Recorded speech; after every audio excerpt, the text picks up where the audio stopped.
Me, this is my favorite podcast. So we've already been over this. You're a big fan of the show. You're a 92%er. What are your favorite segments that you hear Travis and I go into on a routinely basis? I like New News just because of the screaming. Like I hear him screaming New News from across the house constantly. Yes. It's like my favorite part. Like he'll be like, new news. And I'm in the kitchen being like, new news.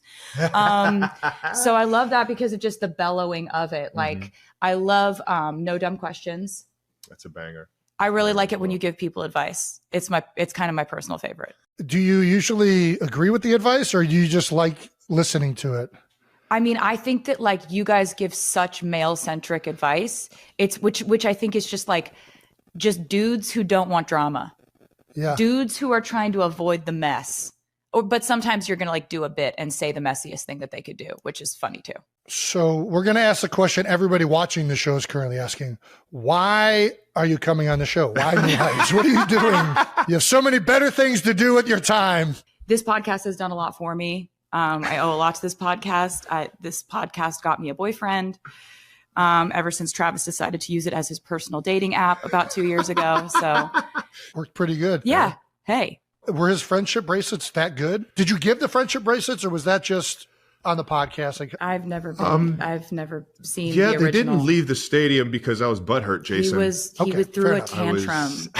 He threw a man tantrum. Get these out of here. It's so funny. It's my like plan is ruined. She loves me. She loves me not. She loves me. She loves me not. This is so she wild. Hates me. Like it was such a wild romantic gesture to just be like, I want to date you.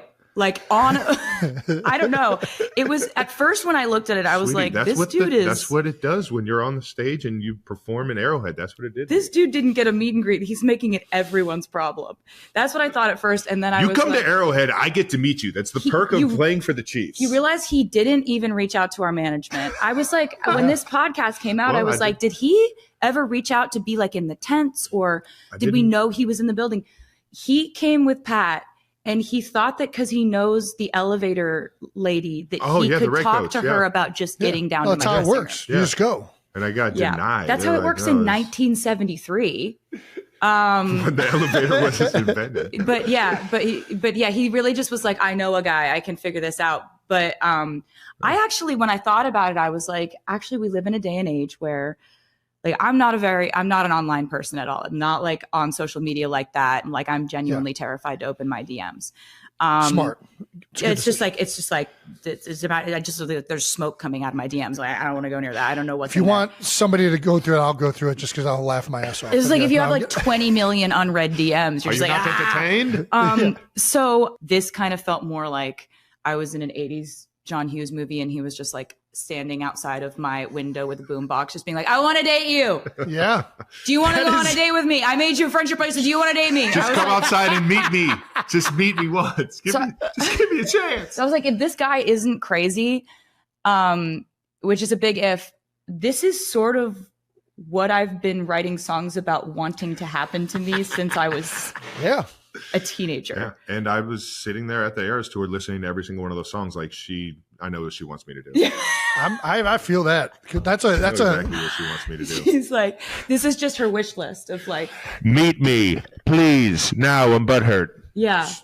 I'm upset that you didn't meet me, even though you didn't know I wanted to meet you because I didn't do any proper logistical planning.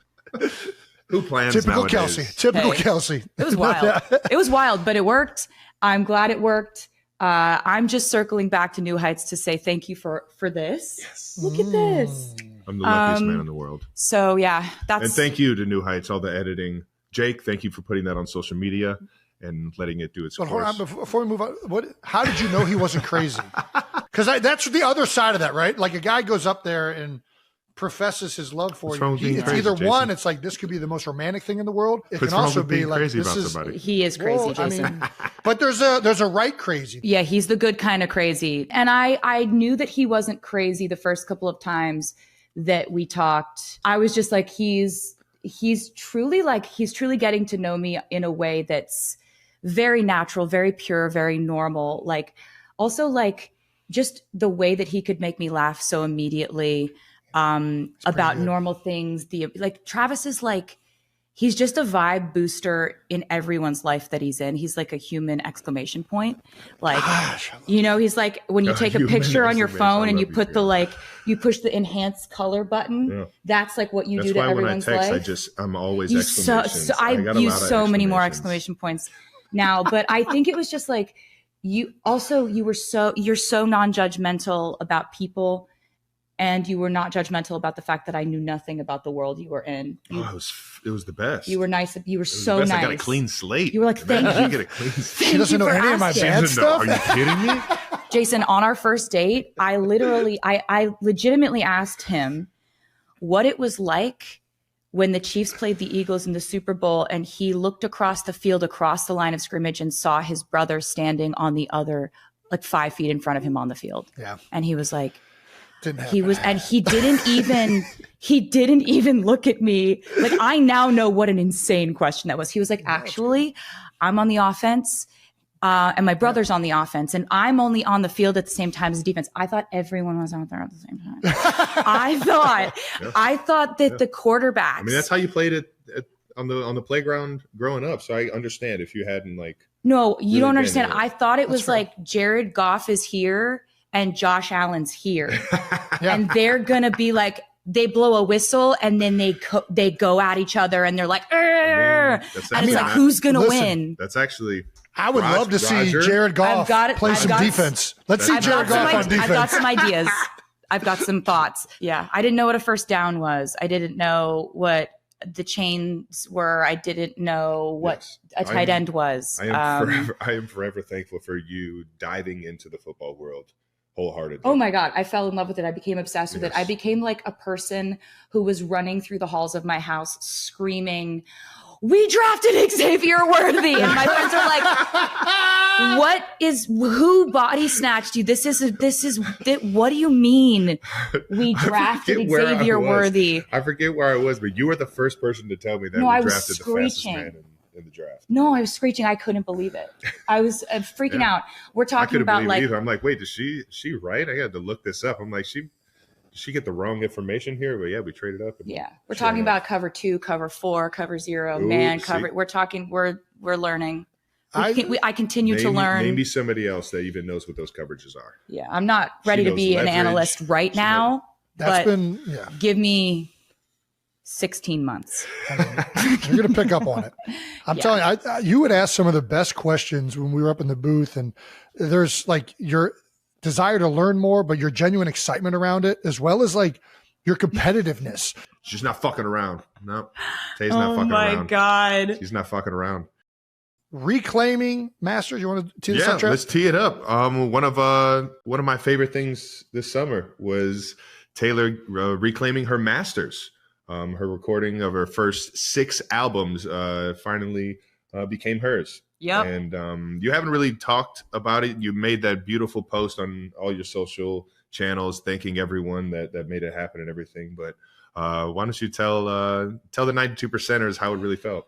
Oh, wow. So to catch anyone up who doesn't know about this saga, like I signed a record deal when I was 15, and I always kind of refer to it as I got my music back this summer, but I never owned my music at all. So traditionally, a lot of record deals are set up in a way that artists don't own what's called their master recordings. Owning your master recordings means that you have complete control and power over distribution, licensing, and essentially the way your legacy is shaped. It's a huge thing. It's always been a huge thing for me. Like since I was a teenager, I've been actively saving up money to buy my music back and to ever own it in the first place, because it's usually the label that owns it.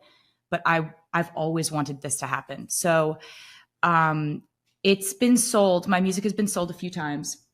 The first time that it was sold, it really ripped my heart out of my chest. And I told everybody exactly how that felt for me and what I was going through. And I started basically defiantly re-recording my music because I wanted to own it. And this was the only way I thought it was ever going to happen. And so I knew she had a bad kid, and she's got a little bit of a bad kid. Yeah. It's not a bad kid. That's a freaking savvy kid. That's what that is. That's like, hey, I've been told I've been defiant a lot of times. Well, you are defiant. So. You're very defiant. It's like I insubordinate, Travis. Insubordinate. Yeah, it's. I think for me, that was the closest I ever thought I would get to owning my music, and so re-recording my music, it was so exciting to get to have that opportunity. But there was still like, I thought about not owning my music every day.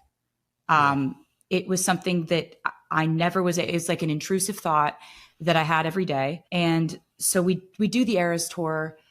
After the Eras tour, I had a meeting with my team, and we decided this might be a good time to approach the current owners of it. The owners of it was a private equity firm called Shamrock Capital. I knew them to be above board people.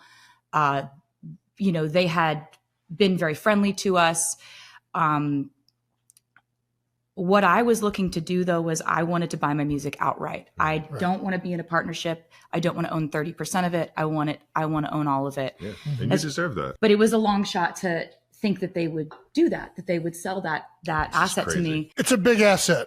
It's a huge decision for them to make, to sell that to anyone, including me. I decided that rather than this be like a business conversation, I'm in the business of human emotion. I would so much rather lead heart first in something like this, because for me, this is not, I want to own this asset because of its returns, because of its, because of the dividends that I will receive over the years.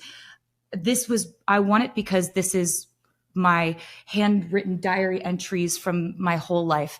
These are the songs I wrote about every phase of my life. This is my photography, my music videos, most of which I funded, my artwork, everything that I've ever done is in this catalog. And so rather than send lawyers or management, like in a big crew, I sent my mom and my brother, who I work with, to LA, and they sat down and this happened. I don't ever really talk about it because it's they sat down with Shamrock Capital, and they told them what this meant for me. Like, they told them the whole story of all the times we've tried to buy it, all the times it's fallen through, all the times we had gotten plans together and figured out something we thought was going to work and it didn't at the last minute. And so like my mom calls me afterwards. She's like, look, they were wonderful. They heard us out. We have no idea which way they're going to go with this. And so I was like, I get it. I haven't gotten my hopes up about this in a decade. And so it was a couple months after the Super Bowl. We're in Kansas City. And I get a call from my mom, and she's like, you got your music. Yeah. And so sorry that it's literally been so long since this happened. It's every time I talk about it. She was like, you got your music. And I just very dramatically hit the floor, for real. Like, honestly, just started a long time coming, bawling my eyes out. And I'm just like, just weeping and kind of like unable. I was just like, really? Really? What do you mean? And I'm like, get yourself together, get your shit together. Like, just go tell Travis in a normal way. Yeah. And I knock on the door. He's playing video games. And I'm trying to say it in a normal way. And I'm just like, Travis! Like, oh no, what just happened? And he's like, he puts his headset down. He's like, guys, gotta go. And I think he thought something was wrong. And you come up and I'm just like, I got all my music back. And then just start absolutely heaving, just dead crying. weight, losing all control. Had no power in my legs to support myself. And this changed my life. I can't believe it still. Every time I think about it, it's like, I have to tell the short version to everyone, because it is still like this will affect the rest of my life. I think about this every day now, but instead of it being like an intrusive thought that hurts me, I can't believe this happened. Like, how lucky am I? How grateful am I? I'm so grateful to the artists that helped me with my re-records, because when I did my re-records, I started doing those in 2021. Mm-hmm. And a lot of most of the industry trades were like, this is a bad idea. This is her sort of derailing her career in a way. Nobody's interested in you doing the same album twice. Fans are not going to be engaged with this. This is not going to go well for her. Somebody knew though.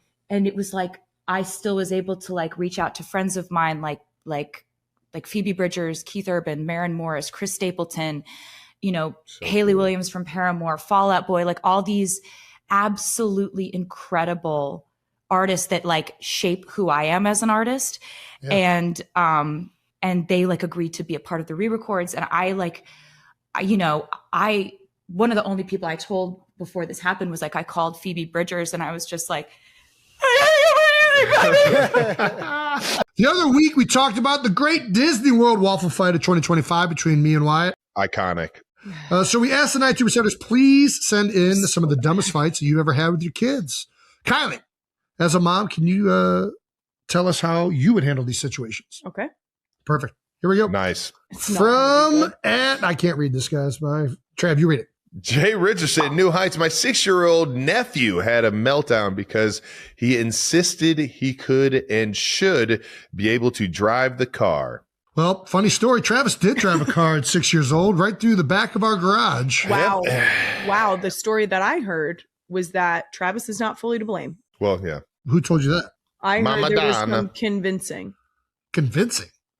Right? That's not going to hold up in a court of law. Convincing, I wasn't going to shoot him in the head, but my friend told me it was a good idea. You were there. Huh? I was there. I was at the crime scene. You were at the crime scene. I was loving the crime scene. You were witnessing every bit of me walking up to that car and putting the keys in there and then somehow getting that thing into neutral.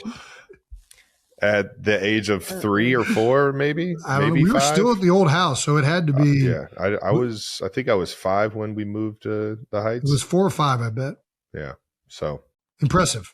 As someone with a 4-year-old, very impressive. And to say I drove the car through the garage is a bit aggressive. Did you bump the door? I turned the key. I don't even know if the engine started. It just jumped. I think you turn the key, everything turns on, and then I put it in neutral. Okay. And then it just rolled, and the weight of the car broke the door on the garage. Sure. Yeah. I wasn't smart enough, I don't think, to like put that thing in drive and be like, let's do this. All right. Yeah. Let's get back to Jay Richardson's question. 6-year-old nephew had a meltdown because are we saying how we would handle a 6-year-old driving? Yeah, how would you? Yeah, what would you tell your kids if they insisted they could and should be able to drive the car? Do you just let them, I'd give them the keys. Let's see how good you are at this. And then when they almost kill themselves. No. Okay. I would, if it really got to a point where you were at a stalemate, I would, without the keys in the car, invite the child to sit in the front seat and have that, like, even if you got to put the seat all the way down and all the way back first. Nice. I would allow them to be overwhelmed. like, hey, you can't see the road from here and you can't reach the pedals. How are you going to drive? This is a grown-up job. Nice. I don't know. If it was really a stalemate. But our girls are pretty respectful about the idea of like a grown-up. That's a grown-up thing to do. They're not. Our kids aren't very fearless. They're very fearful right now. We're still in that stage. Like they start screaming if they haven't buckled their seatbelts yet, which is new to me. They really do. Kind of loser wants their seatbelt on in the back. You should be lying to me. You should be telling me it's buckled and then you don't have it buckled. That's what a kid does. No. Wear your seatbelts, kids. I would say, being the one that doesn't have any kids, why don't you give them just like one of those little like go-karts? Give them the keys. Says Uncle Trav. The only problem. Is she still terrified to even get behind the wheel? That's what I'm saying. She's fearful. I think Wyatt drove it on the other driveway. Yeah. Wyatt has driven. I tried to put it at the max speed. She was not having it. No, don't put it at. You can't put it at the rabbit. You got to put it at the tortoise. 1 or 2. I was gonna say, what's 2? How fast is that thing going? It's not. I mean, it was definitely like when you hit the pedal. It was like whoa, like a little. Put you in your seat a little bit. Yeah, a little bit. She didn't like that. She'll get used to it. I've seen Jason throw her down the car slide Where you put her in the little chair and the roller coaster. Yeah, that's going way faster than anything. For sure, absolutely. But try and rationalize that to them. They have they don't have a lot of rational. I can't even spell rationalize to them, let alone tell them about it. 6-year-old nephew had a meltdown because he insisted he should be able to drive the car. Yeah. Well, start playing music loud and just, get to your next destination, I guess. All right. So the next one, Marion Beatty. My 4-year-old had a meltdown because the time on his watch kept changing. Lasted 1 hour. What? Yeah. Yeah. We're all getting older. It's a harsh reality. I'm going to fucking, what 4-year-old has a fucking watch? What are we talking about? I'm so confused about this. Travis literally gave Wyatt a watch. Yeah, but she doesn't wear it or know what time. She can't tell time. Months straight. To be fair, she wore it even when it wasn't charged, which was hilarious to me. She was like, "Gotta put on my watch," and I'm like, "Sure do." Yeah, you do. It's an accessory, both for styling and telling time. Yeah, she would have no idea what the time changing or. I'm just so confused. Like, is this baby's like, it's actually 7 o'clock. Oh, it's like, I don't know. I think the fact that I'm assuming bedtime that this was an analog watch. This can't be happening. My life is over. It's going so fast. What time's the train getting here? Like, what are we talking about? I don't think this thing. I think that these things are the equivalent of if you cut a sandwich wrong. Yeah, it's just like getting them out of their comfort zone. It's just like, that's not what they wanted. Yes. And typically with, especially a 4-year-old, you're talking about, they have a firm opinion on something. That's exactly how they want it. All right. Nice. So how do we handle this? My 4-year-old had a meltdown because the time on his watch kept changing. Just take the batteries out. Yeah. Take the batteries out. Keep changing it back. This one seems like a pretty simple one to solve. Yeah. Just keep winding that thing back. Teach them how to wind it backwards. Yeah, exactly. Oh, you don't want it to change? Time is relevant. It's hard to know what watch time is specifically. Relevant. Yeah, right. Yeah.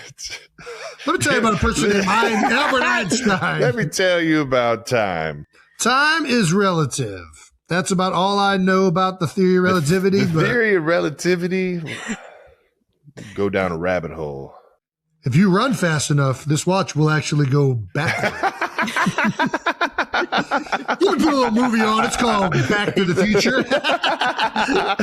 Not even Cloud teaches better than I can. There we go. Oh, man, that'll have the kids glued. All right. It's a classic. The next one, By the Book at PA Papa's Books. All right. This morning, my 9-year-old called me a fat bitch and proceeded to try to run away because we were forcing her to go to the dentist. Yeah. Nice. Wow. How are you guys handling getting called a fat bitch? No comment. I got to keep this one in house. Oh, man. 9-year-old too. I only swore at Donna Kelce one time. There's a reason. And I saw that one time and I never did it. I said motherfuck, and then before that curl came out, she laid it across. Oh yeah. Mom was not a hitter. No. I think it's the only time I was struck by mom. No. You only need to be struck. Yeah, I only need to have it one time. Like, all right. I'm sorry, Mom. I didn't. What were you referring to as motherfucker? I don't know. I think I just learned the word. I don't remember it that well. I got a concussion. Oh my God. I have to be honest about that. 9 seems like aggressive. That's what? That's like fifth grade? About fourth, fifth grade? Yeah, 4th. Man. This is what I would do. If my 9-year-old called me a fat bitch, I would say, Santa just heard you. You think Santa's going to accept that? We're going to see who's a fat, no having presents bitch on Christmas.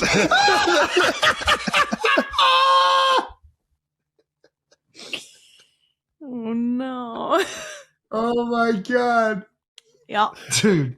It's just the dentist. That's all we're doing. We're just going to the dentist. The dentist was always a good time for me and Jason. Well, that's because we went straight to the popcorn shop afterwards every time. It was No. candy. We got candy to enjoy later, but That's right. yeah. After the fluoride treatment ran out. Yeah. After we would play video games for 30 minutes in the waiting room. Freaking Mrs. Dr. Hall had the freaking what was Mrs. Hall's doctor name? Her maiden name. I forget. Her doctor name. I forget it, man. I feel like an idiot. Anyways, yeah, that practice was great. It had like a Nintendo, then upped it to a Super Nintendo, then had a Nintendo 64 out in the waiting room. We only had highlights magazines. We had those too. She had a good. It was a And great practice. Where's Waldo books. We had Where's Waldo's book. yeah. Yep. They were so We had much Where's fun. Waldo on the ceiling. Yeah. Really? Maybe not on the ceiling, but there was like in the thing. The I Spy books, though, everybody had already circled every thing I know. in there. Travis is like, somebody else did that. Yeah. Somebody got to it before I did. Was it you? No. I would have, though. I would have fucking ruined it for everybody.